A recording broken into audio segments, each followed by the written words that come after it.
Night pressed in around him like a weight he could no longer lift, the kind of night that made even breathing feel like effort. And he sat on a hard wooden bench beneath a flickering street lamp, his shoulders hunched, his coat thin against the cold, cradling his crying infant close to his chest, as if his own heartbeat might somehow be enough to keep them both alive. The baby's small face, red and wet with tears, fists trembling with hunger and confusion, and every sound that left the child's throat sliced through him sharper than any knife. Because he did not know how to make it stop, did not know how to be what this tiny life needed, not anymore. Not after everything had been taken from him so suddenly. Only weeks ago, there had been another presence in their world. A warm voice, gentle hands, a woman who had known exactly how to soothe this child, how to smile even when the money ran thin, and the future looked uncertain. But death had come without mercy, leaving him with an empty bed, unopened bills, and a silence so loud it rang in his ears. And now, as the baby wailed against his chest, he felt that silence accusing him, reminding him of all the ways he was failing, of how the job he'd barely kept slipped away when he missed too many days, of how friends stopped calling when grief made him distant, of how pride kept him from asking for help until there was nowhere left to go. And he found himself here, counting the few coins in his pocket again and again, as if they might magically multiply, wondering whether he should feel ashamed for bringing a child into a world where he could offer nothing but cold air and unanswered cries. His arms aching, his eyes burning with unshed tears, because he refused to let himself break while holding this fragile life, even as exhaustion crept into his bones, and hopeless thoughts whispered that maybe the baby would be better off without him, a thought that horrified him enough to clutch the child tighter, to press his lips against the soft crown of the infant's head, and whisper apologies no baby could understand, while around them the city moved on, footsteps passing, laughter drifting from distant windows, everyone wrapped in their own warmth and worries, leaving him sitting in the dim pool of light, with a crying child, a shattered heart, and the terrifying belief that this was the end of the road, that nothing good could possibly find them here. By morning, exhaustion clung to him like a second skin, heavy and impossible to shake, and as pale daylight crept over the city, it only made his situation feel more exposed, more real. The crying infant finally worn down to soft, broken whimpers against his chest, tiny breaths puffing weakly through parted lips, and he realized with a quiet panic that he had no plan for what came next, no place to go, no certainty that today would be any better than the night he'd barely survived. His mind replayed every decision that had led him here, every moment where he'd thought he could handle things alone. That grief was something a man could muscle through if he just stayed busy, stayed silent, stayed strong, but strength had drained away day by day, until all that remained was stubborn pride and a gnawing fear that he was failing at the one role that truly mattered, because feeding schedules blurred together. Diapers ran out faster than he could replace them, and sleep came in cruel fragments that left him disoriented and hollow, snapping at shadows, forgetting simple things like when he'd last eaten. He remembered standing in his former workplace weeks earlier, hands shaking as he tried to explain why he'd been late again, why the baby couldn't be left alone, why his eyes looked so empty, and the manager's sympathetic expression hadn't saved him from the final, apologetic shake of the head. The words, "We need someone reliable," echoing louder than the infant's cries ever could. And after that, the doors seemed to close, one by one. Friends, uncomfortable with grief, relatives offering advice but no real help, shelters already full or demanding paperwork. He no longer had the energy to chasten till he'd learned to stop asking altogether, telling himself that dignity was all he had left, even if it meant skipping meals, even if it meant pretending everything was fine while his baby fussed with hunger. Now, as he adjusted the thin blanket around the child and felt the sharp stab of guilt at how light the little body seemed in his arms, doubt crept in again, darker and more persistent, whispering that love alone wasn't enough, that wanting to be a good father didn't magically make him capable, that somewhere out there was a life this baby deserved that he could not provide, and the thought twisted his stomach with shame because it felt like betrayal even to consider it. Yet he could not silence the fear that he was running out of time, that one wrong decision, one more missed meal or sleepless night could tip everything past the point of no return, leaving him sitting there in the thin morning light, staring down at his child with a mixture of fierce love and helpless terror, realizing with brutal clarity that hope was no longer something he could summon on his own, and that, without intervention, without something changing, he and this baby were trapped in a slow, quiet unraveling he didn't know how to stop.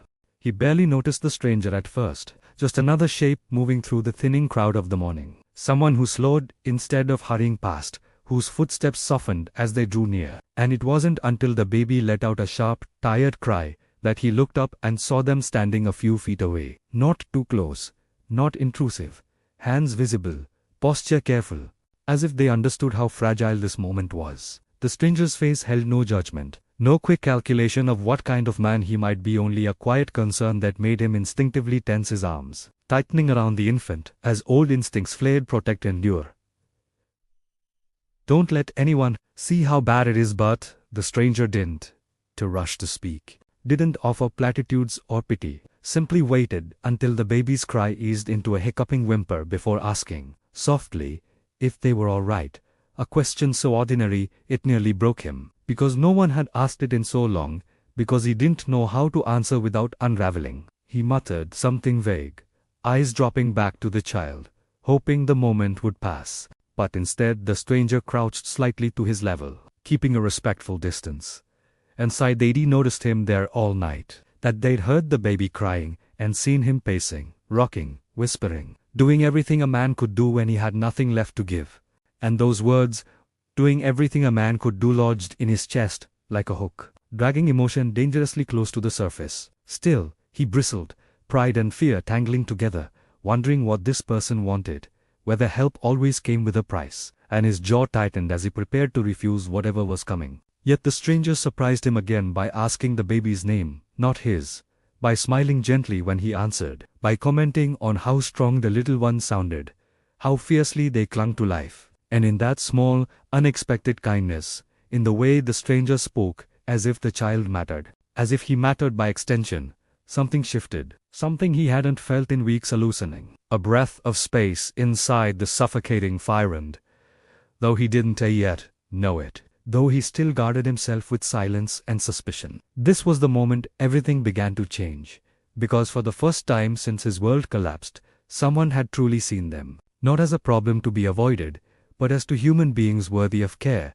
standing at the edge of a long, cold night that was finally starting to lift. The offer came so simply that at first he thought he'd misheard it, the stranger's voice calm and steady as they asked if he'd eaten, if the baby had eaten, as if these were reasonable questions with reasonable solutions instead of the unanswerable problems they'd become. And when he shook his head, embarrassment flushing his face, the stranger didn't sigh or lecture or look away, only nodded as if this confirmed something they already knew, then reached into a worn bag and pulled out a small thermos and a neatly wrapped bundle, explaining there was warm milk inside, properly prepared, and a bit of food for him too, no strings attached, no explanations required. And the words, no strings attached, echoed in his mind like a challenge, because nothing in his recent life had come without cost, without humiliation or loss.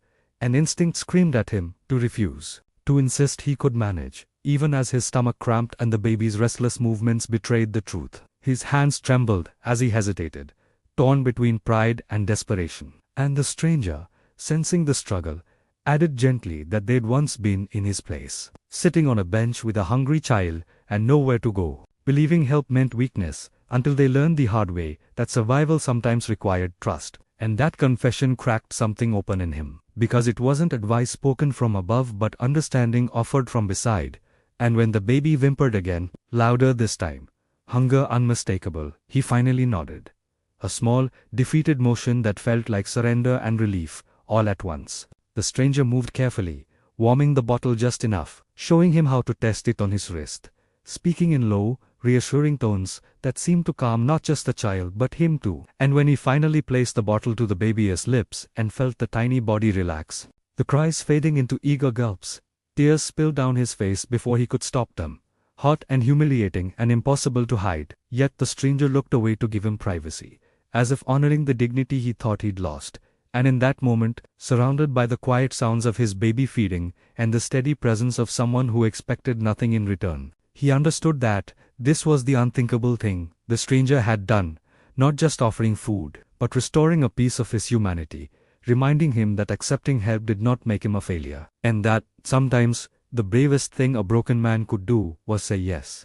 Even as relief washed through him, fear lingered stubbornly beneath it, coiling tight in his chest as the stranger settled back beside him. And his mind raced with questions he didn't dare voice. Why me? How long will this last? What do you really want? Because experience had taught him that kindness often faded the moment it became inconvenient. And when the bottle was empty, and the baby drifted into a milk-heavy drowse, his instinct was to pull back, to thank the stranger quickly, and retreat into solitude before expectations could form. Sensing this, the stranger spoke again, quietly, not pressing, only sharing a fragment of their own story. How years earlier they had stood in almost the same place, younger, angrier, convinced they had to endure everything alone after losing someone they loved, and how it wasn't hunger that nearly destroyed them, but the belief that needing help meant they were weak. A belief that drove people away faster than poverty ever could. The words unsettled him because they echoed thoughts he'd never admitted aloud, the shame that burned hotter than grief, the constant measuring of himself against an impossible standard of manhood that said he should cope without complaint, provide without faltering, protect without breaking. And as he listened, arms wrapped protectively around his sleeping child, he felt the tightness in his chest ease just enough to let in air, to let in the possibility that his struggle wasn't proof of failure but evidence of love stretched to its limits. Still doubt whispered that this moment was temporary, that once the stranger walked away, reality would close in again, and he voiced that fear at last. His voice rough, as he admitted he didn't know how to fix his life, didn't know where they'd sleep tonight or tomorrow, didn't know how long food would last, even with this small mercy, expecting judgment or platitudes in return. Instead, the stranger met his gaze and said, they weren't here to fix everything, only to help him take the next step. Because no one climbed out of darkness in a single leap, and that honesty disarmed him more than any grand promise could have, because it respected the weight of his situation, rather than minimizing it.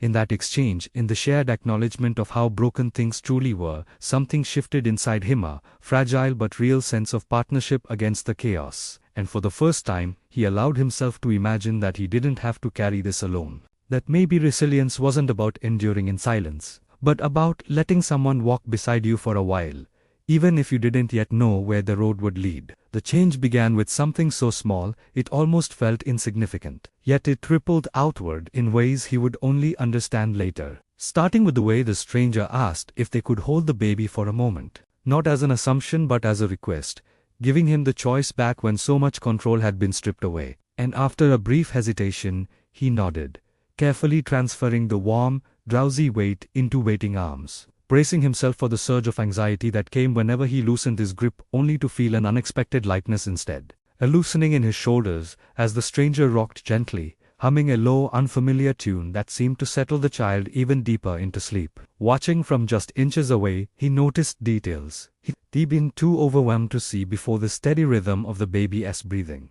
the tiny fingers curling in reflex, the peaceful expression that replaced the earlier distress. And the sight hit him with quiet force, because it was proof that his child could be calm, could be safe, that the chaos of the night hadn't permanently scarred this small life. The stranger spoke softly as they rocked, pointing out how well he'd been holding the baby, how attentive he was to every sound and movement. And those words, simple and sincere, landed harder than sympathy ever could, because they named effort rather than outcome, recognizing love even when success felt out of reach.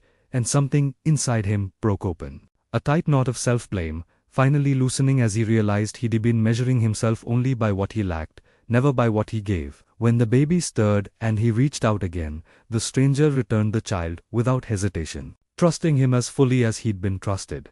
And as he settled the infant back against his chest, a quiet confidence replaced some of the panic. A sense that maybe he wasn't as incapable as he'd believed, that learning and support could fill the gaps exhaustion had carved. They sat there together for a while longer, sharing the silence. And in that stillness he felt a subtle but profound shift.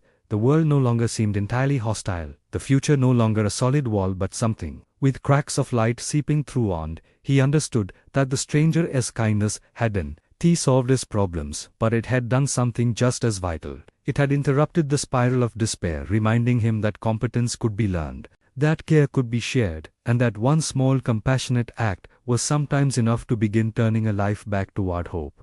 Hope did not arrive all at once, but it took root quietly as the stranger asked a few practical questions, not prying, just enough to understand what the next hours might look like. And when he admitted he had nowhere certain to go, no safe place where the baby could sleep, the stranger nodded, as if this, too, was something that could be faced rather than feared, explaining there was a nearby community shelter that worked specifically with parents and infants, a place with cribs, warm meals, and staff who helped people navigate paperwork instead of shaming them for it. And though his first reaction was resistance, memories of closed doors and long waits still fresh, the stranger offered to walk with him, to introduce him personally, so he wouldn't feel like just another case number.